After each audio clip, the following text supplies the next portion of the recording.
할렐루야.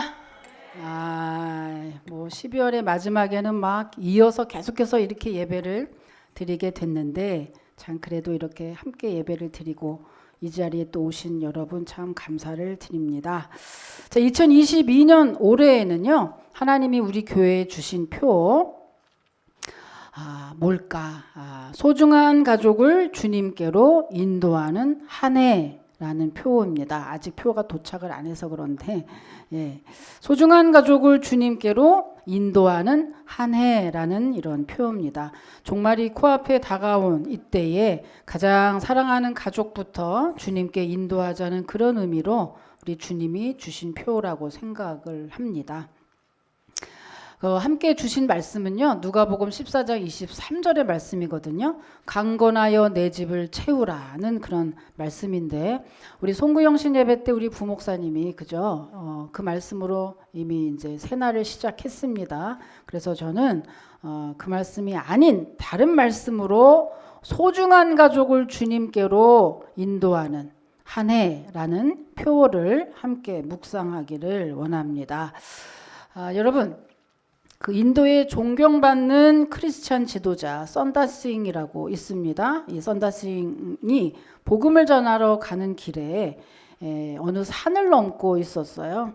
그런데 마침 산에 불이 나서 많은 사람들이 산에 불을 끄려고 동동걸음을 치고 있었습니다. 그런데 참 그 와중에 아주 이상한 장면을 목격하게 된 거예요.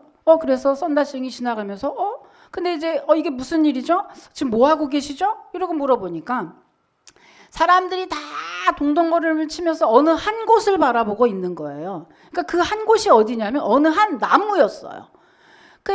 보니까 그 나무 위에 꼭대기를 손을 이렇게 가리키는 거예요. 그래서 딱 보니까 그 나무 위에 새 둥지가 있는 거예요. 그 새 둥지에는 어린 새들이 있습니다. 그런데 이제 불이 막 나고 있으니까 그 불길에 그 사나워서 어떻게 할 줄 모르고 동동거리는데 그때에 그 어미새가 푸드득 대면서 그 주변을 막 날고 있는 거예요. 듣자 하니 그곳에 어린 새끼들이 둥지 안에 있었는데 그 어미가 그 새끼들을 이제 어떻게 구하고 싶어서 이렇게 왔다 갔다 하고 있는 그 와중에 사람들은 이 어미새를 이제 그 어린 새들을 구하고 싶었지만 불길이 워낙 세서 구해주지도 못하고 그냥 바라만 볼 뿐이었습니다. 근데 이제 드디어 불길이 막 더 세져가지고 그 새 둥지에 불이 옮겨 붙은 거예요.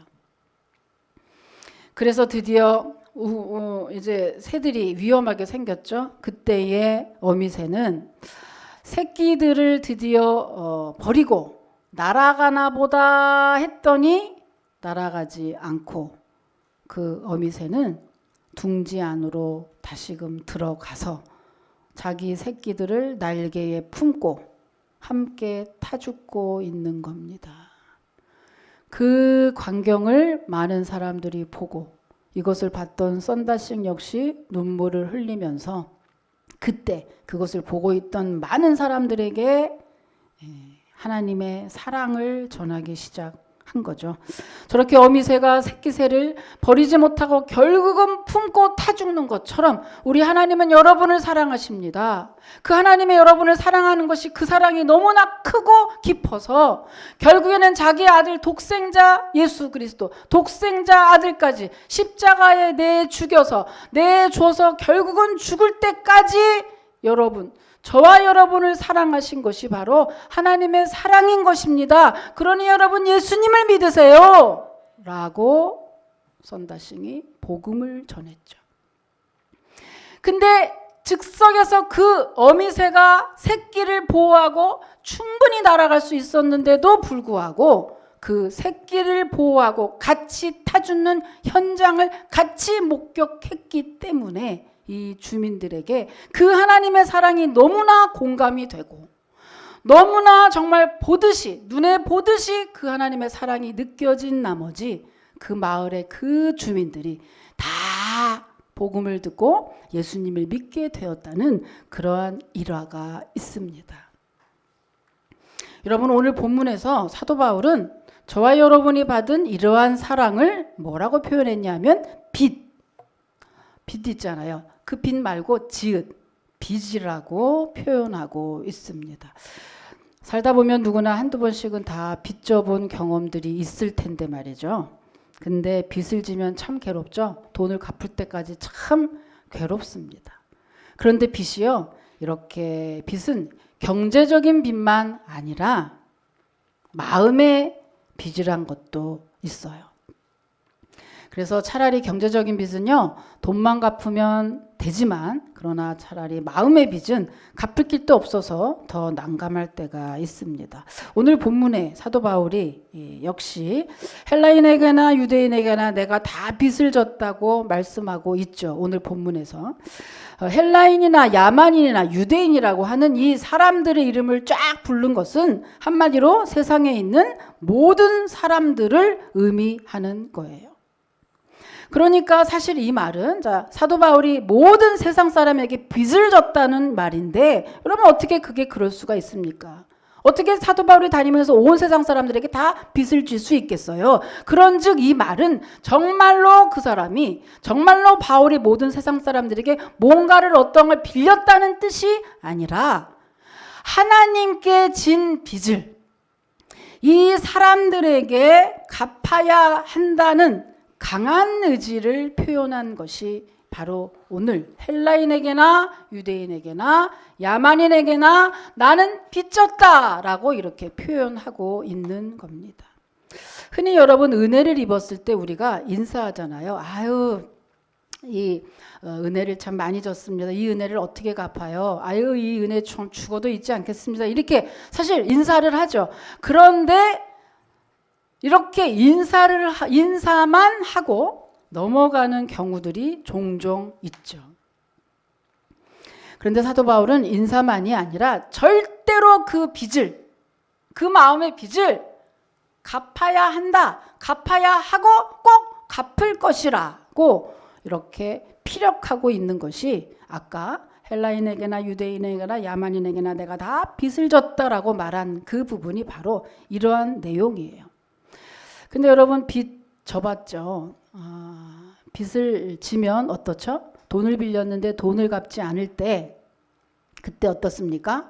고소를 하거나 소송을 하거나 반드시 법적 효력이 발생한다는 거죠. 그래서 이렇게 경제적으로 빚을 질 때에는 법적인 효력이 발생할 수 있는데 도리어 마음의 빚은 법적 효력이 발생할 수 없죠. 내가 뭐 은혜를 주고 내가 이랬다 그래서 그 사람이 나를 뭐 안 갚는다 그래서 내가 그걸로 소송하거나 고소할 수 없거든요. 그러니까 도리어 마음의 빚은 도리어 더 큰 은혜를 받았어도 결국에는 그것을 뭐 이렇게 법적 효력이 없다 보니 잊어먹기도 하고 또 간혹 그냥 쉽게 넘어갈 수도 있습니다. 여러분 뭐 스승님에게 뭐 살면서 뭐 어떤 때는 목숨도 이렇게 구해주고, 그러게 이제 우리 신랑은 저한테 잘해야 돼요. 우리 둘이 열심히 방탕해서 나이트클럽을 가서 열심히 놀고 있을 때 그 나이트클럽에 불이 난 거예요. 근데 제가 우리 신랑을, 저는 타타타타 뛰어가지고 나왔어요. 못 나오고 있더라고, 술이 너무 취해서. 근데 내가 그걸 버릴까 하다가, 연애할 때 얘기입니다. 버릴까 하다가 그 불난 다시 뛰어갔어요. 제가 13층까지 뛰어 올라가서 구해왔잖아요. 제가요. 생명의 은인이거든요. 정말입니다. 생명의 은인이에요. 그래 올라가니까 막 술 먹어가지고 막 밑에 못 내려오고 막 바깥으로 막 뛰어내리려고 그러고 있더라고요. 막 거기 있는 사람들이 막 다. 어떻죠? 이러한 돈 빌리는 거 말고 이렇게 생명의 은인인데 어때요? 이렇게 은혜를 입었어. 그런데 도리어 잊어먹고 넘어갈 수 있다 이거예요. 법적 효력이 없기 때문에. 그런데 오늘 사도 바울이 지금 뭐라는 겁니까? 그렇게 채무 관계를 잘 이행하지 않을 때 법적 효력이 발생하는 것처럼 우리가 하나님께 진 빚, 아까 뭐라 그랬죠? 하나님께 받은 그 사랑, 날 구원해 주신 그 사랑을 빚이라고 표현을 했고, 그 하나님께 진 빚을 채무관계 이행하지 않을 때 법적 효력이 발생하는 것처럼 아주 심각하게, 내가 이것 때문에 감옥 갈 수도 있겠다 라고 하는 정말 심각한 마음으로 반드시 하나님께 진 빚을 갚아야 되고 갚을 것이다 라고 이야기하고 있는 거예요. 그리고 우리에게 모두에게도 다 그 진 빚을 갚으라고 지금 말씀하고 있는 겁니다. 그래서 사도 바울은요, 이것을 고린도전서에서도 이렇게 말씀했어요. 자, 고린도전서 9장 16절에 같은 내용의 말을 하고 있습니다. 읽어보세요. 시작.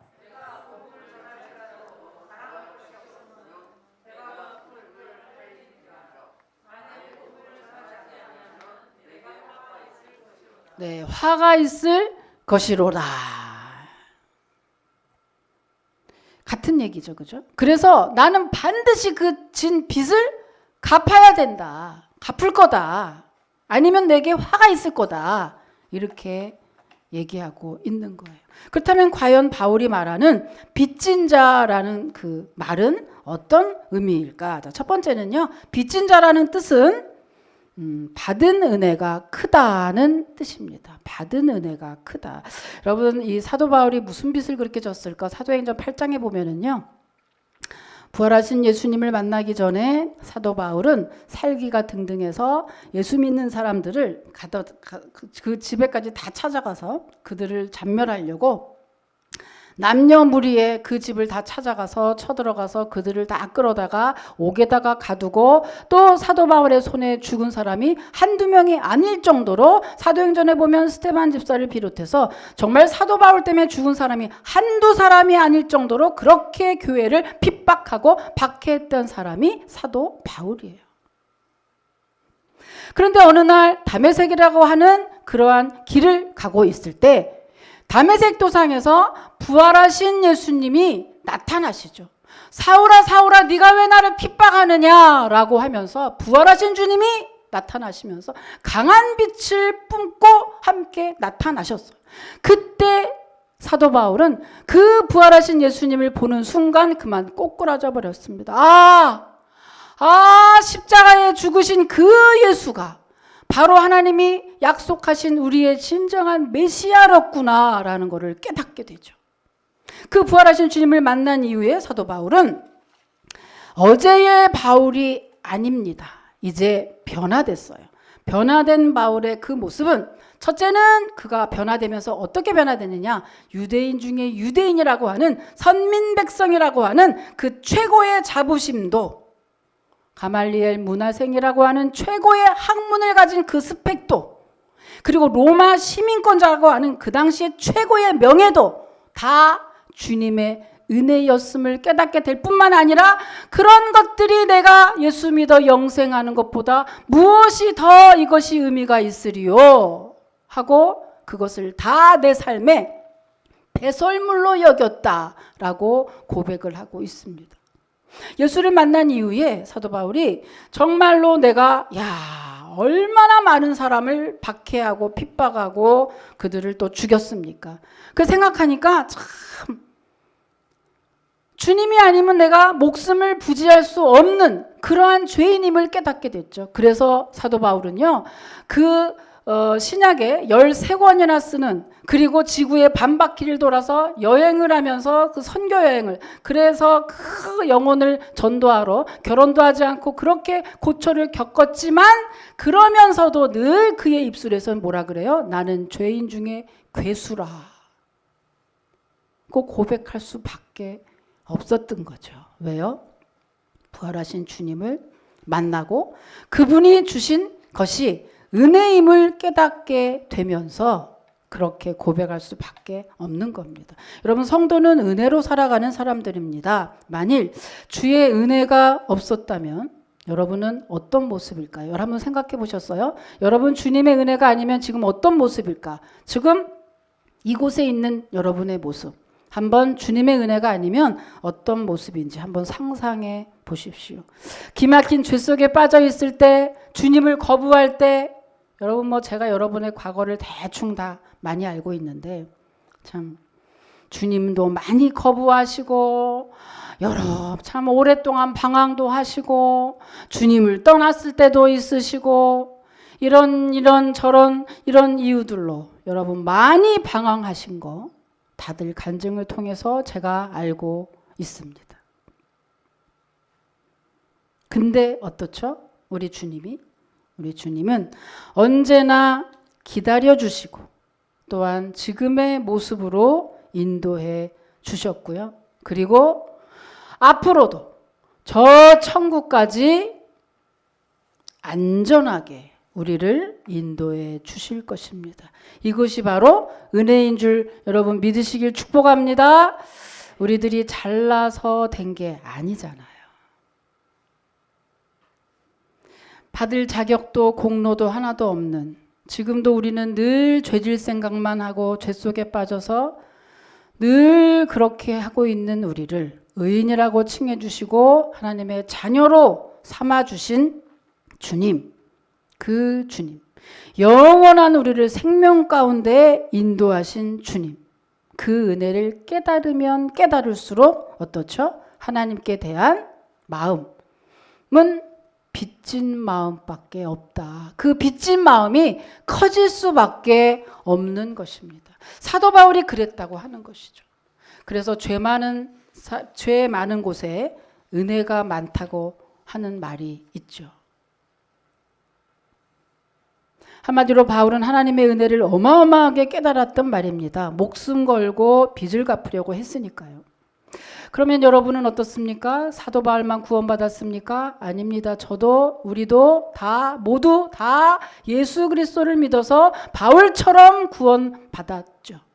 그러므로 우리도 여러분도 저도 그래서 바울만이 아니라 날 살리려고 십자가에서 고통스럽게 돌아가신 그 예수님의 은혜에 감사하면서 바울만이 아니라 우리도 주님께 빚진 자다라고 하는 그 마음으로 여러분 빚진 마음으로 빚을 갚겠다는 그러한 마음으로 살아가야 될 것입니다. 여러분 이 빚진 자라고 하는 뜻은요. 오펠리네테스라고 하는 이 단어는요. 죄와 의무를 동시에 갖고 있는 단어예요. 그러니까 무슨 말이냐 하면 그냥 안 갚아도 돼. 어떤 사람은 갚고 누구는 안 갚아도 돼. 라는 단어가 아니라 그것을 안 갚으면 법적 효력이 있는 것처럼 죄를 짓게 되는 것이고 그래서 아까 화라고 표현했잖아요. 그죠? 꼭 갚아야만 된다라고 하는 당위성을 가지고 있는 꼭 갚아야 된다는 의무를 가지고 있는 단어가 빚진 자라는 단어고요. 그래서 사도 바울은 날 구원해 주신 그 주님의 은혜를 빚진 자 꼭 갚아야 되는 은혜입니다. 라고 이렇게 표현하고 있는 겁니다. 여러분 지금 신년이지만 작년이래봤자 엊그제 이틀 전인데요. 작년의 모습과 올해가 이틀 됐다고 그렇게까지 바뀌지 않았을 겁니다. 그러나 이틀 동안에 오늘 우리의 새로운 모습은 나는 새롭게 시작할 겁니다. 나는 어제의 묵었던 모든 아픔과 고통들을 다 떠나보내고 나는 이제 주님께 새로운 모습으로 새롭게 살도록 주님 도와주시고 새롭게 돼야죠 라고 하는 그 이틀 동안의 변화가 바로 이런 변화인데 그때 어때요? 가장 우리들이 변화된 모습 중에 제일 중요한 건 뭐죠? 날 구원하신 그 주님. 그 주님께 감사할 때 그 감사가 크면 클수록 주님께 대한 빚진 자의 마음도 커져 가서 올 한 해에는 이 빚진 자의 마음으로 주님의 마음을 시원케 해드리는 저와 여러분이 되시기를 주님의 이름으로 축복합니다. 두 번째는요. 빚진 자라고 하는 이 뜻은 빚을 갚겠다는 다짐입니다. 자, 처음에 빚진 자는 은혜를 받았다는 뜻이다 그랬어요. 두 번째는 빚을 갚겠다는 다짐입니다. 여러분 빚은 꼭 갚아야 된다는 의무가 있는 것이죠. 하나님의 엄청난 은혜의 빚을 진 사도 바울은 어떻게 이 빚을 갚을까 늘 연구했어요. 그 연구한 결과 사도 바울은 내가 이렇게 하면 되겠구나. 여러분 누구한테 빚졌잖아요. 빚졌으면 어떻게 갚죠? 돈으로 말고 다른 것으로 갚아. 그러면 뭘 어떻게 하죠? 이것을 어떻게 갚지 연구하겠죠. 연구할 때 가장 핵심이 뭐죠? 그가 좋아하는 것을 줘야지. 그가 좋지 않고 싫어하고 별 볼 일 없는 거를 자기가 갖다가 준다면 그거는 보답이 아니잖아요. 그러니까 사도 바울이 연구한 거죠. 내가 주님께 이렇게 죽을 목숨인데 지옥 갈 그런 그 영혼인데 나를 예수 믿어서 영원한 생명을 주신 그 주님, 그리고 십자가에 죽으시면서까지 나를 구원해 주신 그 주님의 은혜에 내가 무엇으로 보답할고 생각해 보니 주님이 가장 기뻐하시는 것으로 갚아야겠다. 그러면 주님이 가장 기뻐하시는 게 뭐지? 생각한 거예요. 그래서 주님이 가장 기뻐하시는 게 여러분 뭐게요? 뭐예요? 영혼 구원, 복음 전하는 거, 전도, 선교, 영혼 구원 다 같은 말이에요. 바로 복음 전하는 전도, 선교라고 하는 것이죠. 주님은 이 땅에 오실 때 주님이 이 땅에 왜 오셨습니까? 왜 하나님이신 그분이 이 땅에 몸을 입고 이곳에 오셔서 십자가에 달려서 죽으시기까지 그분은 도대체 뭐하러 그렇게 하셨을까? 이유는 단 한 가지입니다. 여러분 예수님이 오셔서 우리에게 기도 응답을 주시고 가난한 사람이 부자도 되고 가난한 나라가 부자 나라도 되고 참으로 몰랐던 거 연약한 거 강한 것으로 그리고 귀신병도 쫓아주시고 각각의 여러 가지 기적과 축복을 주시는 분이죠. 예수님은. 그런데 그것은 우리의 영혼을 구원하려다 보니 당연히 베풀어지는 보너스에 불과하고 예수님이 이 땅에 오신 목적은 우리의 죄를 사해 주시려고 이 땅에 오셨다고 하는 것이고요. 십자가에 죽으신 것도 우리의 죄를 사해 주시려고 십자가에 지셨거든요. 그러니까 이 땅에 오신 목적도 십자가를 지신 목적도 다시금 부활하신 목적도 다 우리를 구원하시기 위해서 오셨기 때문에 주님이 가장 기뻐하는 거는 영혼 구원이구나. 그러면 그 영혼 구원하는 그 일을 내가 해서 그 주님께 은혜를 갚으면 되겠네. 이렇게 결론을 냈다고 하는 것이죠. 그래서 결국에 바울은 그래서 결혼도 하지 않고 지구의 반바퀴를 돌면서 전도를 했던 것이죠. 마지막에 로마에서 목이 잘려 죽을 때까지 그는 복음을 전하는 일을 멈추지 않았던 겁니다. 사도행전 1장 8절 한번 볼까요? 자, 한번 읽어보세요. 시작.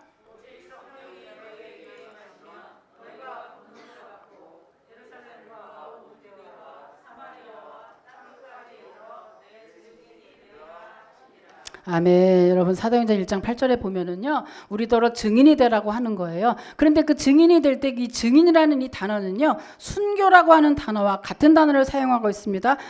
한마디로 말하면 증인은 자기 목숨을 걸고서라도 진실을 말해야 된다는 것이죠. 길 가다 보면 목격자를 구합니다. 이렇게 현수막 친 거를 우리가 보게 됩니다. 여러분 이렇게 할 때 목격자를 찾습니다. 그 왜 목격자를 찾을까요? 그 목격자는 그 사건을 정확히 알고 있는 사람이기 때문이죠. 그런데 만약에 이 목격자가 자기가 본대로 말하지 않거나 아니면 침묵했을 때 이 사건은 난항에 빠지게 되는 것입니다. 그리고 다른 얘기를 본 것과 다른 얘기를 할 때는 위증죄로 처벌받게 되는 것이죠. 그런즉 증인은 뭐 하는 사람입니까? 자기가 본대로 그렇게 정확히 얘기하는 게 증인의 사명이에요. 그런데 우리 모두는 예수님이 십자가와 부활의 증인이라고 하는 것이죠. 나는 이스라엘에 간 적이 없는데요. 나는 예수님 십자가를 본 적이 없는데요. 그렇죠. 저도 못 봤고 여러분도 못 봤습니다. 그러나 그것을 믿도록 우리 안에 성령님이 보증해 주시는 거죠. 그것을 뭐라 그래요? 내증이라고 합니다. 내증. 성령님이 보지 않았지만 본 것처럼 우리에게 확인시켜 주는 것이죠.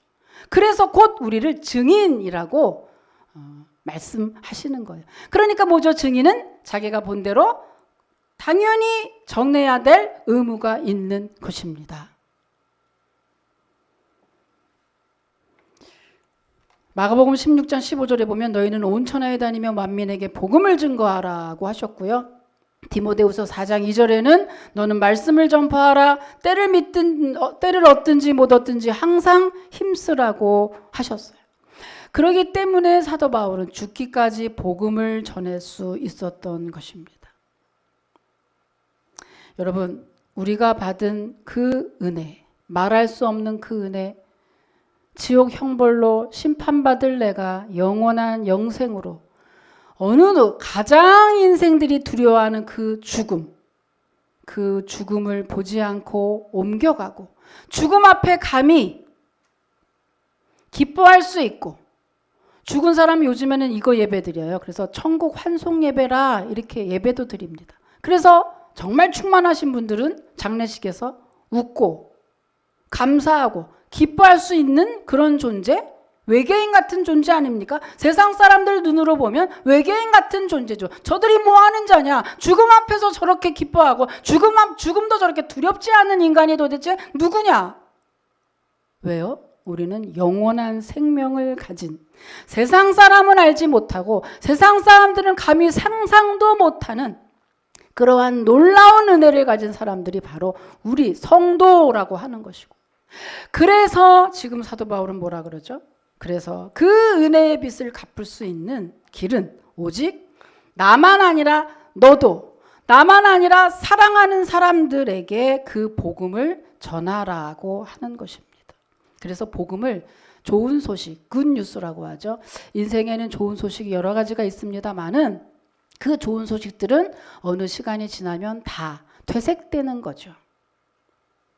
그러나 생명을 살리는 것만큼 좋은 뉴스는 이 땅에 없는 겁니다.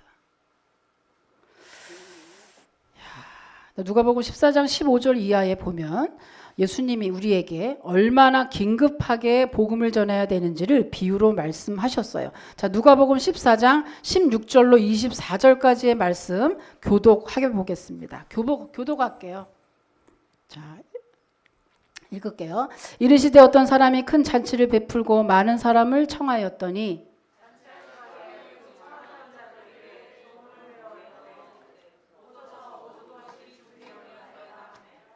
다 일치하게 사양하여 한 사람을 이르되 나는 밭을 샀음에 아무래도 나가보아야 하겠으니 청컨대 나를 양해하도록 하라 하고,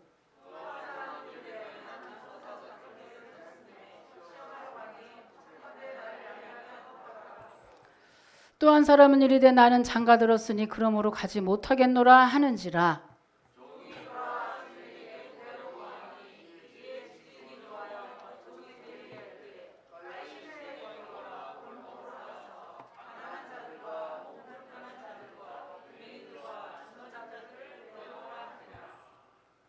종이 이르되 주인이여 명하신 대로 하였으되 아직도 자리가 있나이다.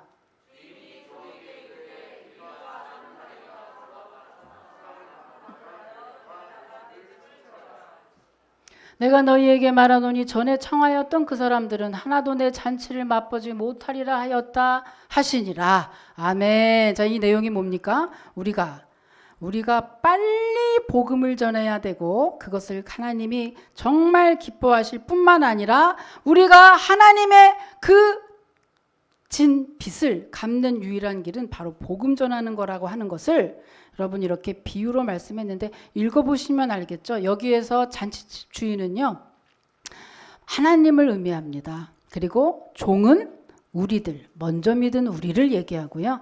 1차에 이렇게 초청받은 사람들은 유대인, 2차에 초청받은 사람은 이방인을 얘기하죠. 여러분 유대의 관습에는요, 누군가 잔치집에 초청을 할 때 1차, 2차 두 번에 걸쳐서 한다고 해요. 그래서 1차 때에는 오시겠습니까? 확인을 하고 2차 때에는 잔치 당일날 종을 보내서 그분을 모시고 잔치집으로 오는 거예요. 그래서 1차, 2차 때 다 이렇게 초청을 하는데 지금 뭐라는 거죠? 나는 밭을 사서, 나는 결혼을 해서, 나는 소를 샀으니 못 가겠다라고 이야기를 하잖아요.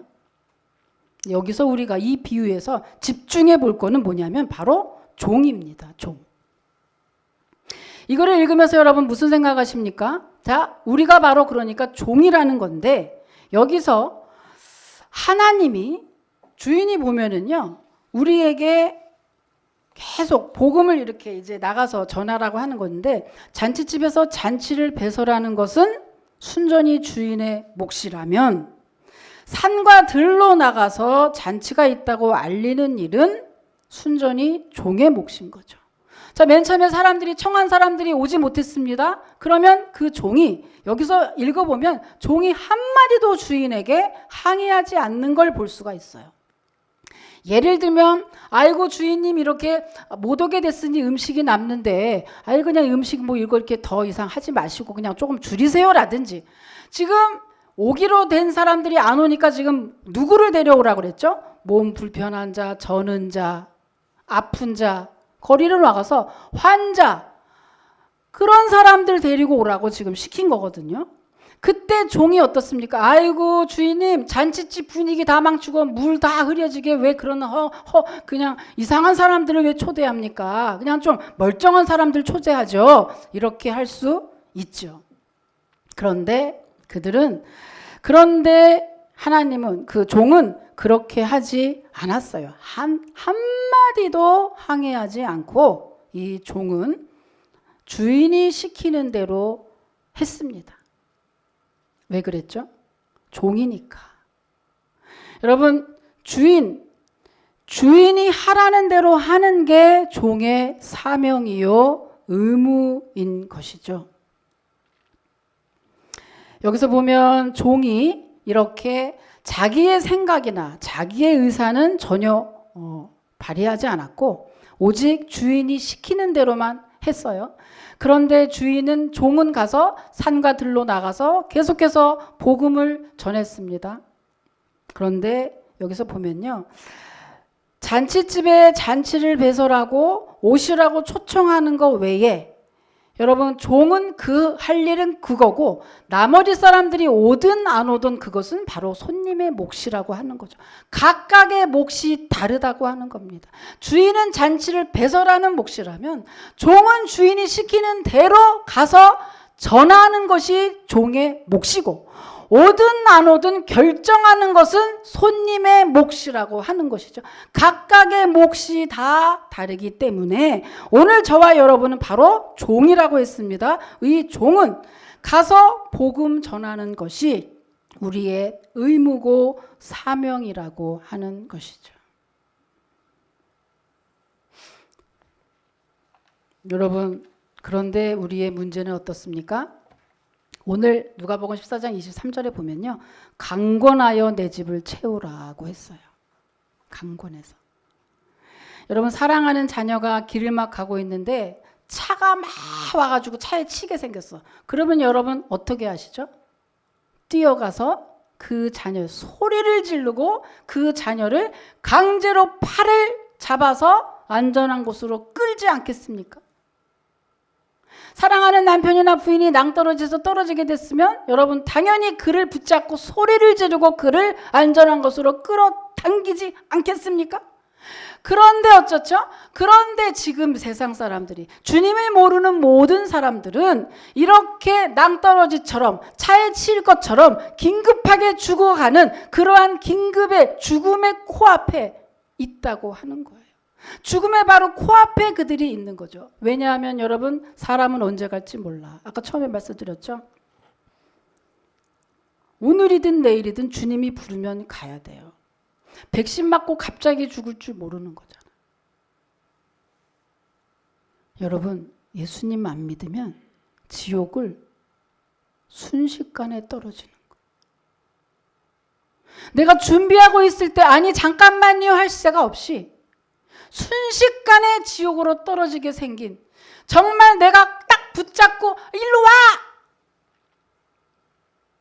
안전한 곳으로 끌지 않으면 그는 발이 빠져서 지옥으로 들어가는데, 여러분 이게 얼마나 위중하고 얼마나 긴급하고 얼마나 중요한 시점입니까? 그런데 여러분 정말 그렇게 생각하고 계시는지요? 여러분, 예수 안 믿으면 지옥 간다고 하는 이 말을 허구한 날 귀가 따갑도록 들으시는 여러분, 과연 그것을 여러분이 정말 믿고 있다면 사랑하는 사람들, 소중한 내 가족이 지옥에 가게 됐는데 소리를 지르고 강제적으로 끌고 매달리고 붙잡아서라도 여러분 데려오지 않겠습니까? 그런데 거기에 무슨 합리가 있고 거기에 무슨 에티켓이 있을까요? 사람이 죽어가는데. 그런데 우리는 너무나 고상하게, 우리는 너무나 이유가 많고, 우리는 너무나 소극적으로 그냥 한번 와봐. 아이 그냥 예수 안 믿으면 그냥 지옥 가는데 라고 하고 있지는 않으신지. 여러분, 새해를 시작하면서 다시 한번 나는 정말 천국을 믿나? 나는 정말 지옥이라는 게 있는 걸 믿나? 정말 예수님 안 믿으면 지옥 가고 있는 걸 믿나? 다시 한번 여러분 생각해 보시고, 만약에 여러분이 복음 전하는 일이 사랑하는 가족에게, 사랑하는 지인들에게 복음 전하는 게 그저 덤덤하게 느껴진다면 여러분은 둘 중에 하나입니다. 첫째는 천국과 지옥을 정말 믿고 있지 않던지, 두 번째는 내 남편, 내 자녀, 사랑하는 사람을 정말 깊이 사랑하지 않고 있든지, 둘 중에 하나라고 보고 볼 수밖에 없다. 여러분, 올해에는 정말 내가 사랑하는 자녀가, 배우자가, 친구가 바람반만 내리면 지옥 형벌로 떨어지고 바람반만 내딛으면 영원한 심판 가운데 떨어진다는 것을 여러분 실제로 공감하시면서, 여러분 시간이 없습니다.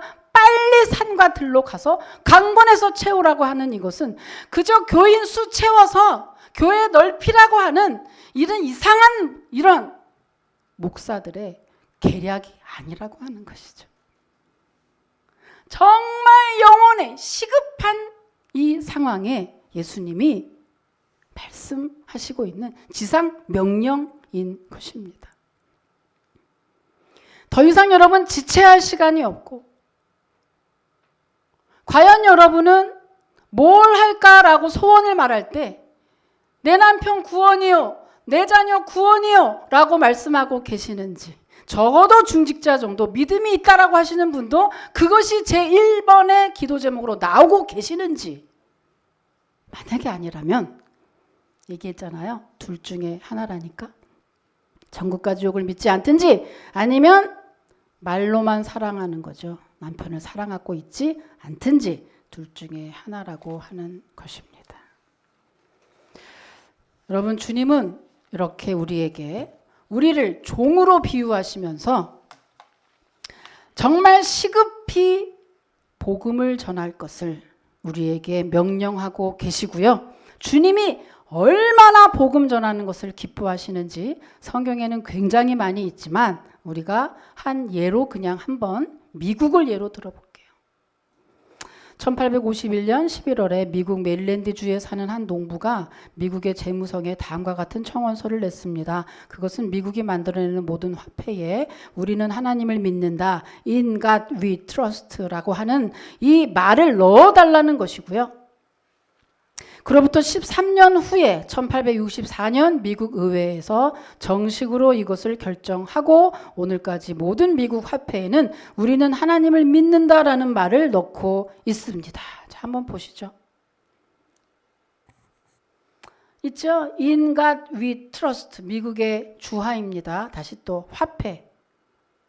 달러에도 역시 In God, 여기 써 있어요. 여기 밑에. 뒷면에 있습니다. In God we trust 라고 쓰여 있습니다. 한 나라의 돈이에요. 근데 여러분, 미국은 자기네 나라만 이 돈을 쓰는 게 아니라 전 세계가 이 돈을 쓰고 있죠. 왜? 막강한 국력 때문입니다. 근데 여러분, 미국이 본인들이 알든 모르든 이 돈을, 세계의 모든 미국은 이렇게 전도지처럼 돈을 In God We Trust라고 하는 돈을 전도지로 만들어서 전 세계에 우리는 하나님을 믿습니다. 하나님의 백성입니다. 여러분도 하나님을 믿으세요라고 하는 이 전도지를 돌렸을 때 여러분 하나님은 절대로 이들을 그냥 놔두지 않으시고 전 세계에 미국만큼 막강한 나라가 있습니까? 전 세계에 여러분 이렇게 계속해서 1위의 자리를 구축하는 나라가 어디 있겠습니까? 이들만 잘났겠습니까? 아니요. 하나님은 전 세계에 복음을 전하고 있는 이 미국에 하나님이 주신 최고의 물질의 복, 최고의 복을 주신 거라고 우리들은 다 알고 있습니다. 여러분, 올해에는 최고로 여러분의 소중한 가족에게 정말 복음을 전하시면서 우리는 하나님을 믿는다고 전도지를 돌리는 미국처럼 영혼의 복도 받으시고 물질의 복도 받으시고 가정마다 여러분 풍성하고 열매 맺으셔서 정말로 하나님을 믿는 자, 복음을 전하는 자 어떻게 되는지 여러분의 삶을 통해서 꼭 확인하시고 또 보여주셔서 정말 올 한 해에는 정말로 여러분 빚진 자의 그러한 심정으로 정말 복음 전하는 삶을 사시기를 주님의 이름으로 축복합니다. 하나님 감사합니다. 사도 바울처럼 주님께 늘 빚진 자의 마음으로 살게 하시고 복음 전함으로 특히 나에게 붙여진 영혼들에게 성실히 복음 전하는 내가 되게 해 주시옵소서. 예수님의 이름으로 감사하며 기도 올립니다. 아멘. 자, 이제 우리 성찬식 새해 신년이기 때문에 성찬식 하겠습니다.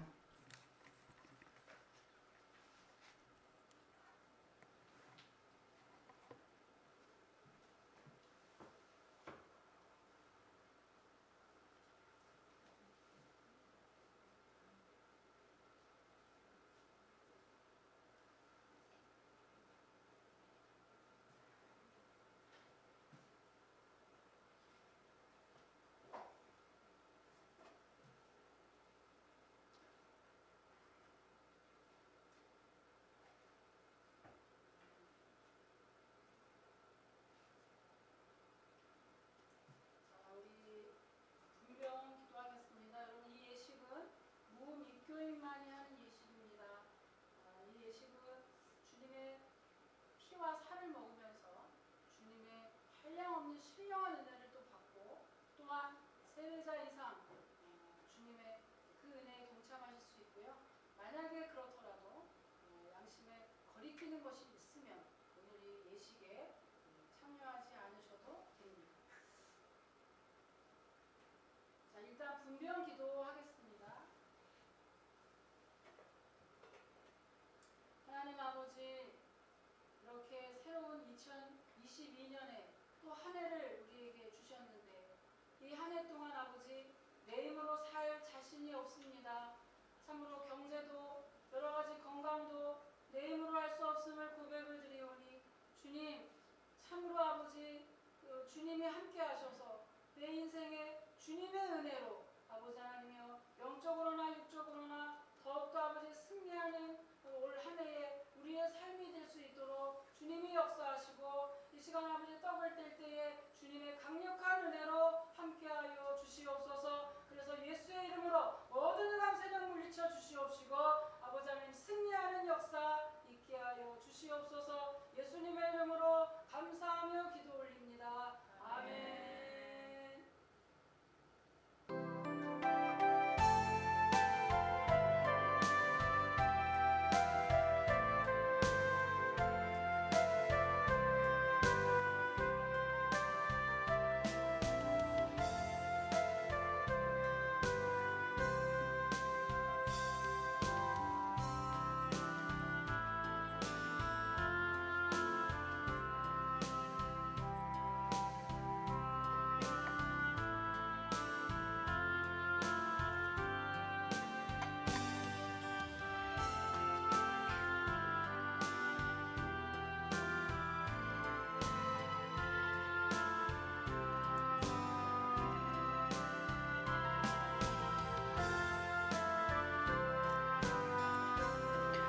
이 시간 성찬식 하실 때 기도의 소원을 아뢰면서 작년에 못한 거, 작년에 주님의 마음을 아프게 했던 거 또 회개하시면서 또 앞으로 주실 은혜 사모하면서 이 시간 기도하는 마음으로 성찬에 참여하시면 좋겠습니다.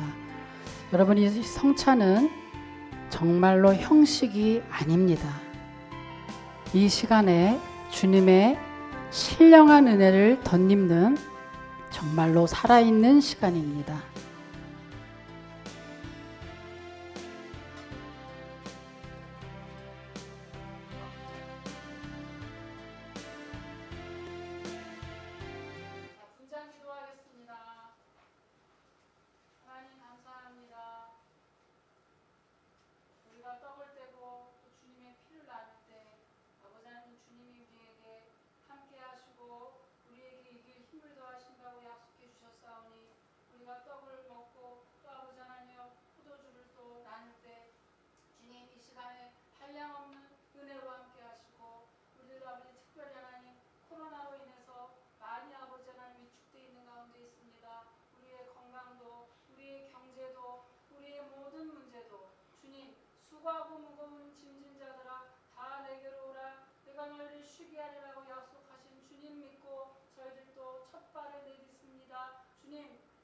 이 한 주간도 주님 함께 하실 뿐만 아니라 일평생 동안 주님의 이 은혜에 동참하겠사오니 주님이 오늘도 함께하여 주시옵소서. 예수님의 이름으로 감사하며 기도 올립니다. 아멘.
우리 박기순 소장님 사모님은 교회 다니셨었나 봐요. 세례도 받으셨어요.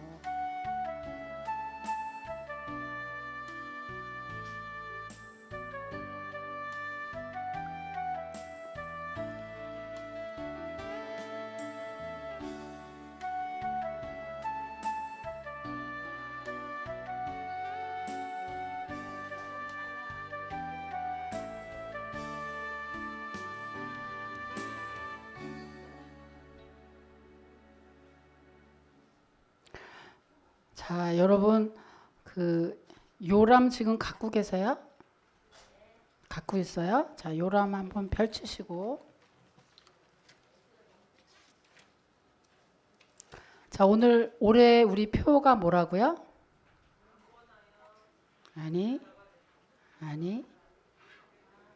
자, 소중한 가족을 주님께 인도하는 한 해예요. 자, 여러분 한번 같이 하겠습니다. 시작. 소중한 가족을 주님께 인도하는 한 해입니다. 올 주신 표대로 여러분 마음껏 복음 전하셔서 영적으로도 복을 받으시고 육신적으로도 복을 받으시는 저와 여러분 특별히 은혜와 언약교회 되시기를 주님의 이름으로 축복합니다.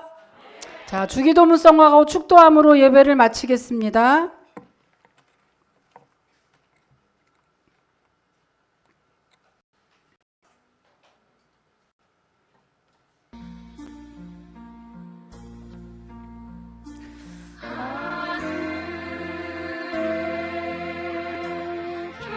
계신 아버지